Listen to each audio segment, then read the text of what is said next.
Hello everyone, आप सब कैसे हैं। मैं उम्मीद करता हूं कि बहुत अच्छे होंगे और अपनी पढ़ाई को बहुत अच्छे से कर रहे होंगे। मैं Akash Kumar Bhadana ICT virtual classroom में आपका बहुत बहुत स्वागत करता हूं मेरे प्यारे बच्चों। जैसा आपको पता है मेरे प्यारे बच्चों, बेसिकली हमारी 8th क्लास है और हमारे अतीत थर्ड हमारी बुक जो है हम आपका देख रहे हैं। इसी में देखिए, आपको ध्यान होगा जब हम चैप्टर पढ़ रहे थे तो मैंने आपको तारीखों के महत्व के विषय में पढ़ाया था कि तारीखें इतनी महत्वपूर्ण क्यों होती हैं और हम तारीखों को क्या दिन समय में बांध सकते हैं। और एग्जाम्पल हमने पढ़ा था कि क्या भारतीय लोगों ने एक दिन चाय पीना अचानक ऐसे ही शुरू कर दिया था क्या। तो ये सारी हम चीजों को पढ़ चुके थे कि तारीख इतनी महत्वपूर्ण क्यों होती है, किस तारीखों को हम लेते हैं, किस राजा ने और किस परिप्रेक्ष्य में हम तारीख को महत्वपूर्ण समझते हैं। इन सबको हम लोग आपका देख चुके थे कि कब किसका शासन काल रहा।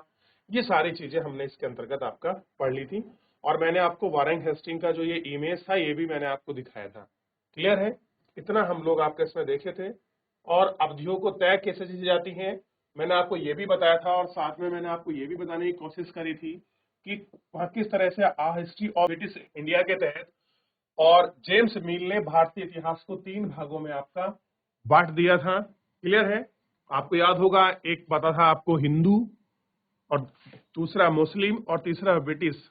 3 पार्ट में उसने डिवाइड किया था धर्म के आधार पर और बहुत लोगों ने इसको एक्सेप्ट भी किया, लेकिन कुछ लोगों ने इसमें कुछ आपकी समस्या बताई कि आप इस तरीके से नहीं बांट सकते हैं। कुछ लोगों ने विरोध किया और अपनी अपनी चीजें इसमें समझाने का प्रयास किया। और कैसे उसने बताया, मिल ने क्या क्या कहा था कि एशियाई समाज सभ्यता के मामले में यूरोप से पीछे है, यानी कि जो एशिया के लोग हैं सभ्यता और संस्कृति में यूरोप से पीछे है, यूरोप सबसे ऊपर है। ये सारी चीजों को हमने इसमें आपका देख लिया था। और यहां से हम लोग आपका शुरू करेंगे जो इतिहास था। तो बेसिकली छोटा सा मैं आपको एक मोटा सा एक ओवरऑल आपको रिवीजन कराता हूं। होता क्या है, हमने तारीखें क्यों महत्वपूर्ण है, हम तारीखों को किस कैटेगरी में ले सकते हैं, किन घटनाओं को हम तारीख या माह के रूप में देखते हैं, किनको हम उसके अंदर परिवेक्ष नहीं कर सकते, ये सारी चीजें पढ़ी थी। फिर उसके बाद हमने देखा कि जेम्स मिल ने कैसे भारतीय इतिहास को 3 भागों में बांटा था, हिंदू, मुस्लिम और यूरोपियन के पार्ट में। तो कुछ लोगों ने उसको एक्सेप्ट किया, जो कुछ आपके राइटर थे, कुछ लोगों ने उसको एक्सेप्ट करने से मना कर दिया कि इसमें कुछ खामी है, क्योंकि आप धर्म के आधार पर किसी को इस तरह से इतिहास को नहीं बांट सकते। जेम्स मिल ने बताया कि जो आपका पश्चिमी यूरोप, जो आपका एशिया है, वो सभ्यता के मामले में बहुत पीछे है आपके तुलनात्मक रूप से यूरोप से। ये सारी चीजें हम लोग देख चुके थे। अब इससे आगे बढ़ते हैं और थोड़ा सा प्रयास करते हैं जानने का। फिर बीच में जैसे ये आपका पैराग्राफ आपका पूरा हो जाएगा, फिर आप लोग माइक लेकर पढ़ेंगे। देखिए, इतिहास की अवधारणा में, इसकी अवधारणा में, इतिहास की अवधारणा में अंग्रेजी शासन प्रगति और सभ्यता का प्रतीक था। अब अंग्रेजी जो जेम्स मिल ने जिस तरह की धारणा बताई या लोगों को लगता था कि भैया जो अंग्रेजी शासन है वो क्या है, आपका प्रगति यानी कि आपका डेवलपमेंट और सभ्यता का प्रतीक है। यानी कि अंग्रेजी शासन कैसा है, आपका प्रगति का, सभ्यता का, नैतिक चीजों का ही आपका प्रतीक है। क्लियर है? अब क्या है, अब आपका सभ्यता है, नैतिकता है। ऐसा क्यों कह रहे थे ये लोग? कहीं ना कुछ हमारे यहाँ कुछ कमी थी। जैसे आपकी सती प्रथा जैसे रहना, दास प्रथा, बहुत सारी रूढ़िवादी सोचें जो आपका वैज्ञानिक आधार पर, तर्कवाद के आधार पर बिल्कुल खरी नहीं उतरती थी। इन सब का उन्होंने आपका खंडन किया और उनको बताया कि यहाँ पर तो पूरा अंधकार है। जैसे एक मान्यता थी हमारे यहाँ बहुत पहले कि अगर कोई व्यक्ति विदेश यात्रा करेगा या फिर आपका समुद्र से यात्रा करेगा तो आपका वापस लौट कर नहीं आएगा। क्लियर है? राजा राम मोहन राय के बारे में आप पढ़ोगे तो आप उनके जीवन काल में तो ये चीजें आपको थोड़ी सी वहां अच्छे से आपको पढ़ने के लिए मिल जाएंगी। तो क्या कहा उन्होंने, अंग्रेजी शासन से पहले क्या था, सारा दौर अंधकार का दौर था।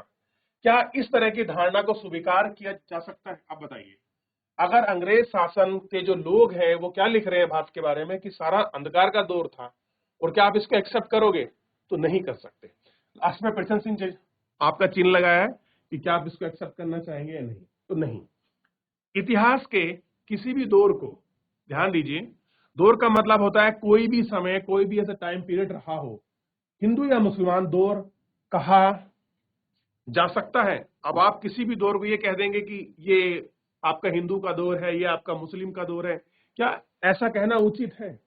मान लीजिए अगर आप एंशिएंट हिस्ट्री को पढ़ते हैं, प्राचीन भारत को पढ़ते हैं, आपने मौर्य को पढ़ा, गुप्त को पढ़ा, चालुक्य को पढ़ा, क्लियर है, चोल चेल पांड्य को पढ़ा, तो वहां भले ही जो लोग शासन कर रहे थे वो आपके हिंदू धर्म से थे, या फिर जो आपके मध्यकालीन भारत में जो आपका दिल्ली सल्तनत थी, या फिर जो आपके मुगल आए थे, भले ही मुसलमान शासन कर रहे थे, क्या उस दौर को इतिहास के रूप में हिंदू या मुस्लिम शासक कहना सही है?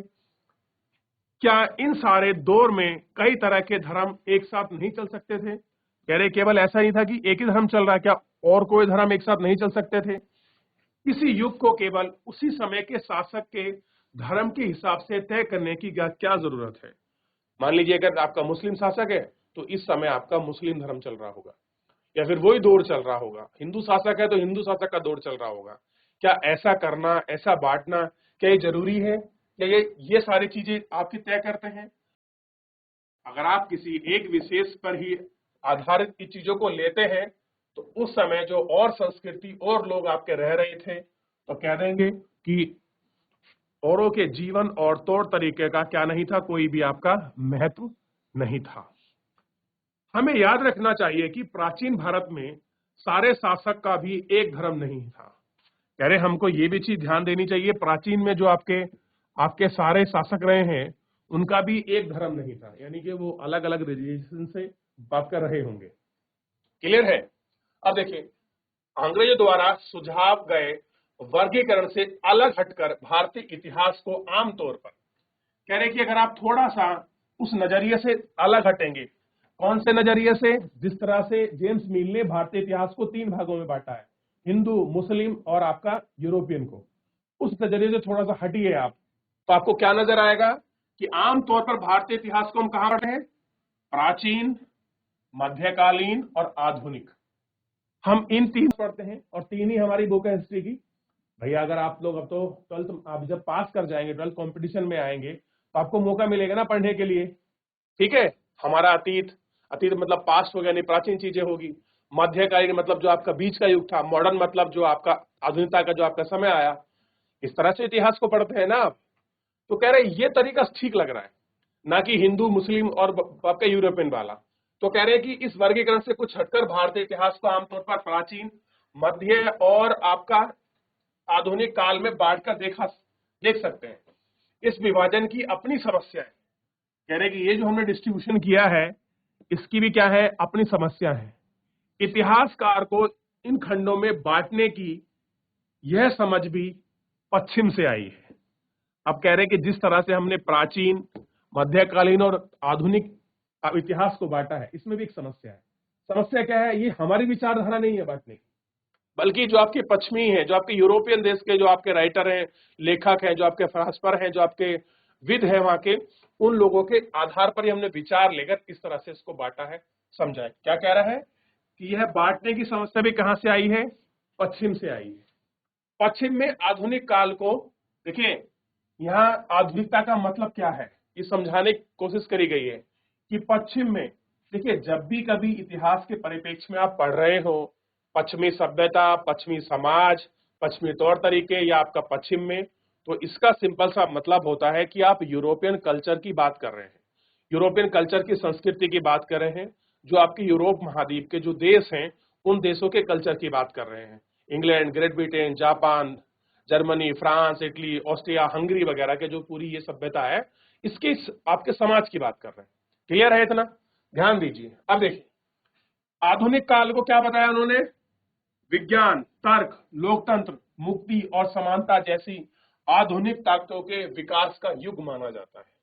अगर आप कह रहे हैं कि हम मॉडर्न में जी रहे हैं, आधुनिक समय जी रहे हैं, तो आधुनिक समय का मतलब क्या है, आधुनिक काल का मीनिंग क्या है, ये इसमें इसको डिफाइन किया गया है कि आधुनिक काल है तो विज्ञान होगा, तर्क होगा, लोकतंत्र होगा, लोगों की मुक्ति होगी यानी कि उनको स्वतंत्रता दी जाएगी, और साथ में क्या होगी? समानता जैसी आधुनिक ताकतों का विकास का युग माना जाता है।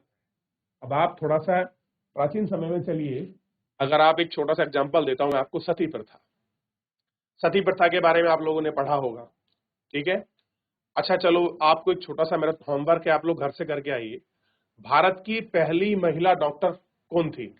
उनके वैसे में आप लोग पता करिए, लिखिए बेटा, ढूंढ के लाना कल आप लोग। भारत की पहली महिला डॉक्टर, लिख लीजिए। पता है आपको किसी को?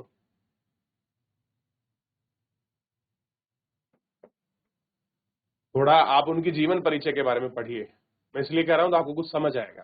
ठीक है, चलिए। तो आधुनिकता का मतलब किससे है? विज्ञान से, तर्कवाद से, लोकतंत्र से। लोकतंत्र का मतलब जहां लोगों का शासन हो, किसी राजा की कोई तानाशाही नहीं, सब लोगों को समान अधिकार और स्वतंत्रता की बात करता है आपका लोकतंत्र। क्लियर है?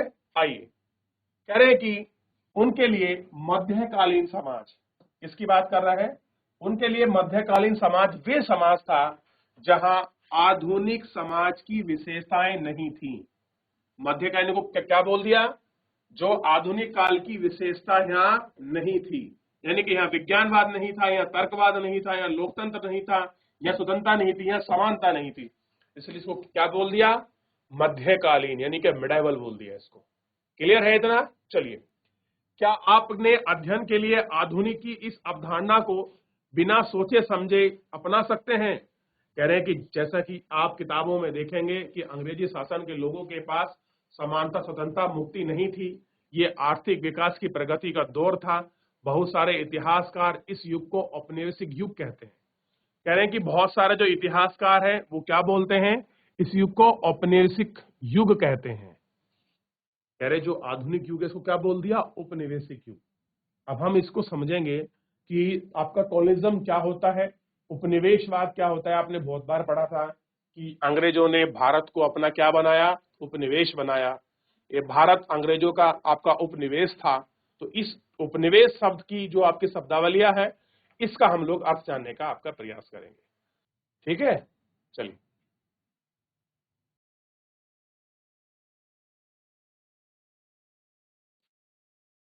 अब बात कर रहे हैं औपनिवेशिक क्या होता है। शासन नहीं, केवल औपनिवेशिक शब्द का मतलब। इस किताब में आप पढ़ेंगे कि किस तरह अंग्रेजों ने हमारे देश को जीता। ध्यान दीजिए, अंग्रेजों ने हमारे देश को कैसे जीता और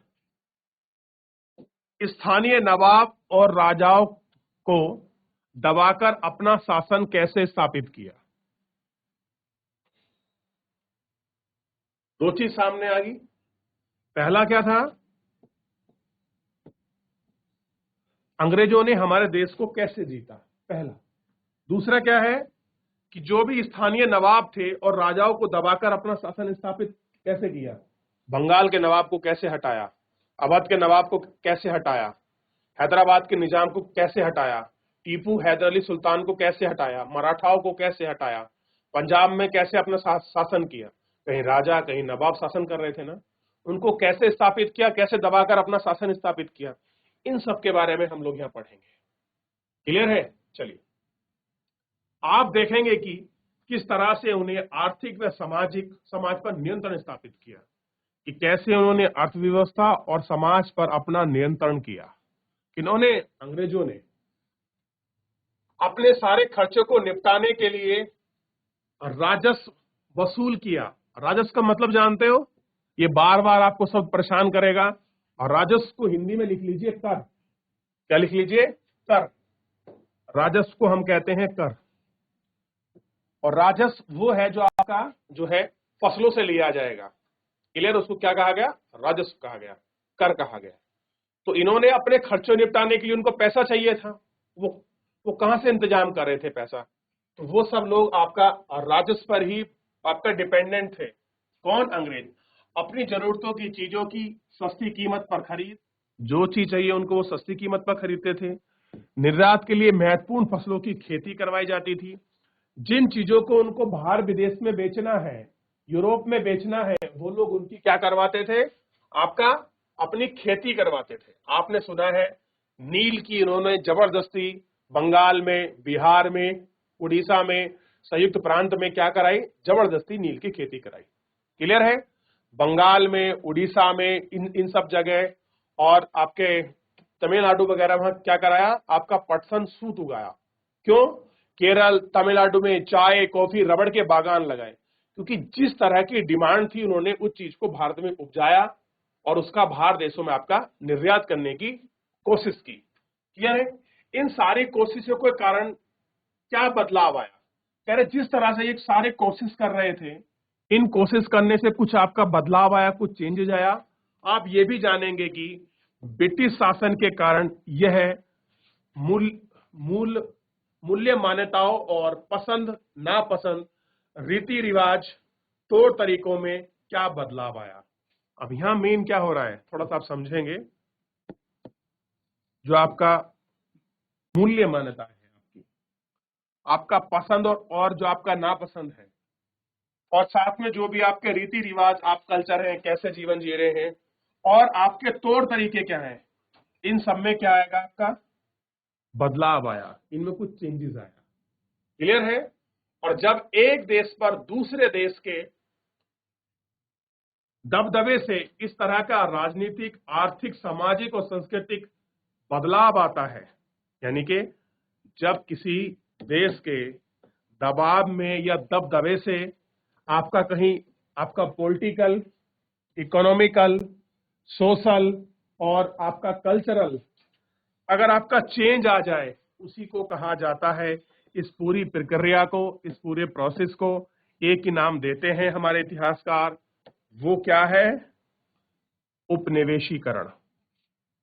तो अगर कोई आपसे पूछ ले उपनिवेशीकरण क्या है, तो एक आपको समझ आना चाहिए।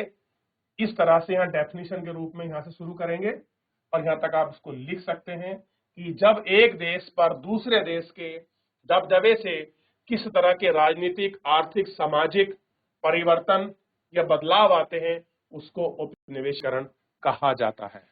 लिख लीजिए बेटा, बहुत इंपॉर्टेंट आपको डेफिनेशन है। आज से लेकर ग्रेजुएट, पोस्ट ग्रेजुएट, आप कुछ भी तैयारी करें, हर जगह ये आपको आधुनिक भारत में शब्द जरूर पढ़ने को, सुनने को और देखने के लिए मिलेगा। क्लियर है? चलिए देखिए, समझ आया?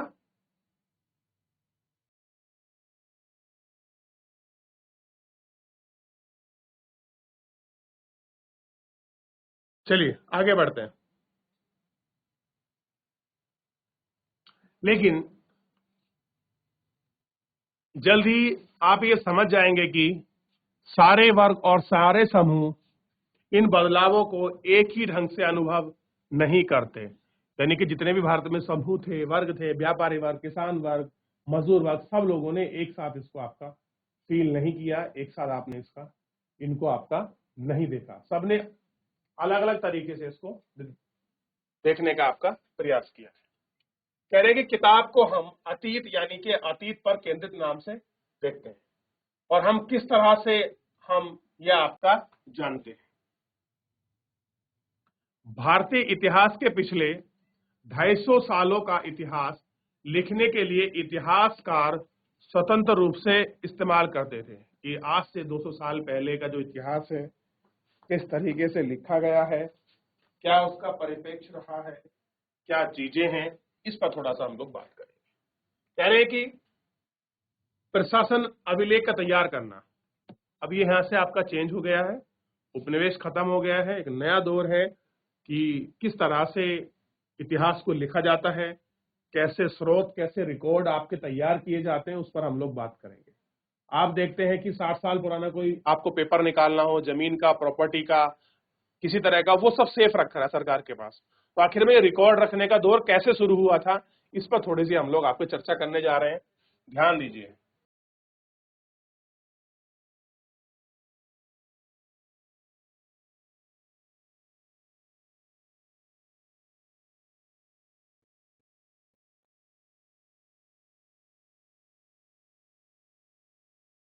हर योजना, नीति, फैसले, सहमति, जांच को साफ साफ लिखना जरूरी है। ऐसा करने वाले अंग्रेजों की अच्छी तरह से अध्ययन किया जा सकता है, उन पर वाद विवाद किया जा सकता है। इन्हीं समझदारी के चलते ज्ञापन, टिप्पणी, प्रतिवेदन पर आधारित शासन की संस्कृति पैदा हुई कि आप किसी को विज्ञापन देते हैं, अपने बारे में कुछ चाहते हैं, फिर उसके बाद किसी पर आप टिप्पणी करते हैं, नकारात्मक और सकारात्मक पहलू बताते हैं, उसको टिप्पणी कहते हैं। प्रतिवेदन का मतलब होता है अपने प्रति किसी बात को रखना, जाहिर करना, वो प्रतिवेदन है। ये सारी चीजें आपका यहां से ही शुरू हुई है। अंग्रेजों को यह भी लगता था कि तमाम अहम दस्तावेज और पत्रों को संभाल कर रखना जरूरी है, लिहाजा उन सभी के लिए शासकीय स्थान अभिलेख कक्ष बनवा दिए गए। शासकीय मतलब होता है सरकारी, इंस्टीट्यूशन संस्थान मतलब इंस्टीट्यूशन जहां पर वो आपके सब रखे जाएंगे। क्लियर है? अभिलेख का कक्ष आपके बना दिए गए। तहसील के दफ्तर, कलेक्ट्रेट, कमिश्नर के दफ्तर, सचिवालय, कचहरी, सबके अपने अपने रिकॉर्ड रूम होते हैं। आप तहसील में जाइए, तहसील का अपना है, कलेक्ट्रेट का अपना, कमिश्नर का अपना है, प्रांतीय का अपना, सबके अपने अपने क्या होते हैं, रिकॉर्ड्स रूम होते हैं। ठीक है? और महत्वपूर्ण दस्तावेज को बचाकर रखना अभिलेखागार यानी का आर्काइव और संग्रहालय जैसे भी संस्थान बनाए गए थे।